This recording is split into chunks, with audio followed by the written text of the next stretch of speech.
پاکستان کی ثالثی میں ایران امریکہ اہم ترین مذاکرات۔ وزیر اعظم شہباز شریف کی امریکی اور ایران وفود سے ملاقاتیں۔ شہباز شریف کی نائب صدر جے ڈی وینس سے ملاقات۔ خصوصی ایلچی اسٹیو وٹکاف اور جیرڈ کوشنر بھی ملاقات میں موجود تھے۔ وزیر اعظم شہباز شریف کی ایرانی وفد سے اسلام آباد مذاکرات میں اہم ملاقات۔ ایرانی وفد کی قیادت اسپیکر محمد باقر کالیباف نے کی۔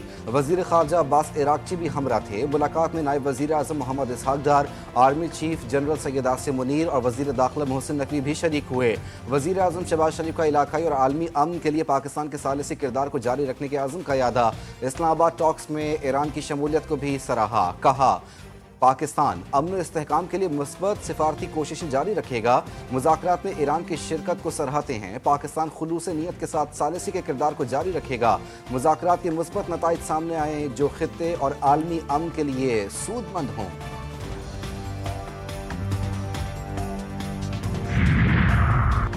مشرقی وسطی میں لگی آگ بجھانے کا عزم، دنیا کی نظریں پاکستان پر۔ اسلام آباد میں مذاکرات۔ امریکہ اور ایران کے اعلیٰ سطح کے وفود اسلام آباد میں امریکی وفد کی قیادت نائب صدر جے ڈی وینس کر رہے ہیں۔ وفد میں اسٹیو وٹکاف اور جیرڈ کوشنر بھی شامل۔ ایرانی وفد کی قیادت اسپیکر پارلیمنٹ محمد باقر کالیباف کر رہے ہیں۔ وفد میں وزیر خارجہ عباس عراقچی، ایرانی دفاعی کونسل کے سیکریٹری اور مرکزی بینک کے گورنر بھی شامل۔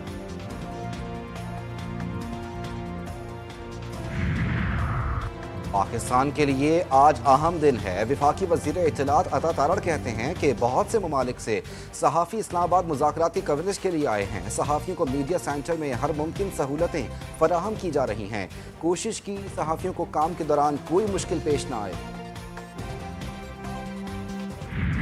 انگور کھٹے ہیں۔ آبنار ہورمز کھلوانے کے لیے دھونس دھمکی دینے سے لے کر منت سماجت تک کرنے والے ٹرمپ کا خیالی پلاؤ۔ سوشل میڈیا پر دعویٰ کیا کہ امریکہ کے پاس دنیا کے 2 سب سے بڑے تیل برآمد کنندہ ممالک سے زیادہ تیل ہے۔ دنیا کے بڑے بڑے خالی آئل ٹینکرز اس وقت امریکہ کا رخ کر رہے ہیں تاکہ امریکہ سے اعلیٰ معیار کا تیل اور گیس حاصل کر سکیں۔ ہم آئل ٹینکرز کا انتظار کر رہے ہیں۔ امریکہ کے پاس زیادہ اور بہتر معیار کا تیل موجود ہے اور وہ تیزی سے سپلائی فراہم کرنے کی صلاحیت رکھتا ہے۔ ہم آئل ٹینکرز کا انتظار کر رہے ہیں۔ اس سے قبل مذاکرات کے حوالے سے کہا کہ بات چیت کے لیے اچھی ٹیم بھیجی ہے۔ انہوں نے کہا کہ آبنار ہورمز بہت جلد مکمل کھل جائے گی۔ ایران کے پاس ایٹمی ہتھیار نہ ہو، یہ ڈیل ہمارے لیے اچھی ہوگی۔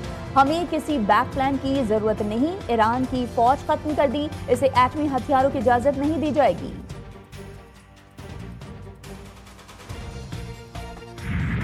ایران خیر سگالی کے ساتھ آیا لیکن امریکہ پر کوئی اعتماد نہیں۔ اسپیکر ایرانی پارلیمنٹ ڈاکٹر باقر کالیباف کہتے ہیں امریکہ ہمارے حقوق تسلیم کرے اور حقیقی معاہدہ کرے تو ہم بھی تیار ہیں۔ ایرانی نائب صدر عارف رضا کا اسلام آباد مذاکرات کی کامیابی کے لیے نیک خواہشات کا اظہار۔ کہا ہم مذاکرات کاروں کے حامی ہیں تاکہ وہ مشن کو آگے بڑھا سکیں۔ یہ مشن انہیں نظام اور با اختیار ایرانی عوام نے سونپا ہے۔ خلیج میں اب جنگ نہیں بلکہ امن کی باتیں ہو رہی ہیں۔ جو کل تک جنگ میں آمنے سامنے تھے، آج دونوں فریقین بات چیت کے ذریعے معاملات کو طے کرنے پر راضی ہو چکے ہیں۔ پاکستانی قیادت ان مذاکرات کو کامیاب کرانے کے لیے اپنی حد المقدور کوشش خلوص کے ساتھ کرے گی۔ فیلڈ مارشل نے آگ کے شعلے بجھانے میں تاریخ ساز کردار ادا کیا۔ وزیر اعظم شہباز شریف نے کہا ہے کہ نازک صورتحال میں فیلڈ مارشل سمیت پاکستانی قیادت نے فریقین کو عارضی جنگ بندی پر راضی کیا۔ خطے میں اب جنگ کی نہیں امن کی باتیں ہو رہی ہیں۔ اب اس سے بھی کٹھن مرحلہ دیر پا جنگ بندی کا ہے۔ یہ مرحلہ میک اور بریک کے مترادف ہے۔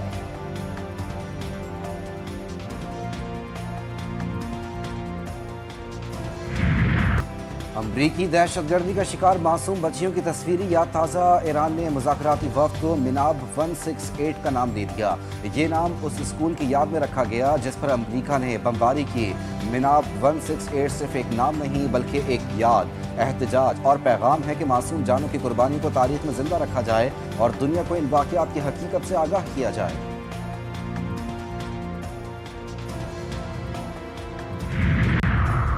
سیکریٹری جنرل اقوام متحدہ اسلام آباد مذاکرات سے پر امید اینٹونیو گوتریس نے کہا ہے کہ پاکستان نے امریکہ اور ایران کو سفارتی موقع فراہم کیا، دونوں ممالک اس سے فائدہ اٹھائیں۔ پاکستان نے کشیدگی کم اور دشمنی ختم کرنے میں اہم کردار ادا کیا۔ اقوام متحدہ ایلچی سفارتی کوششوں کی حمایت کے لیے خطے میں موجود ہیں۔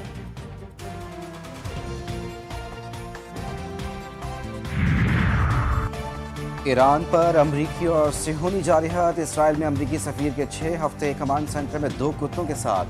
امریکی سفیر مائک ہیکابی نے انکشاف کیا کہ ایران اسرائیل جنگ کے دوران انہوں نے گزشتہ کئی ہفتے کمانڈ سینٹر میں گزارے۔ سوشل میڈیا پر اپنے کتوں کی تصویر شیئر کرتے ہوئے لکھا کہ 6 ہفتوں تک ایک کمرے میں 2 کتوں کے ساتھ کمانڈ سینٹر میں رہنے کے بعد جنگ بندی کے دوران ہم دوبارہ رہائش گاہ پر واپس آ گئے۔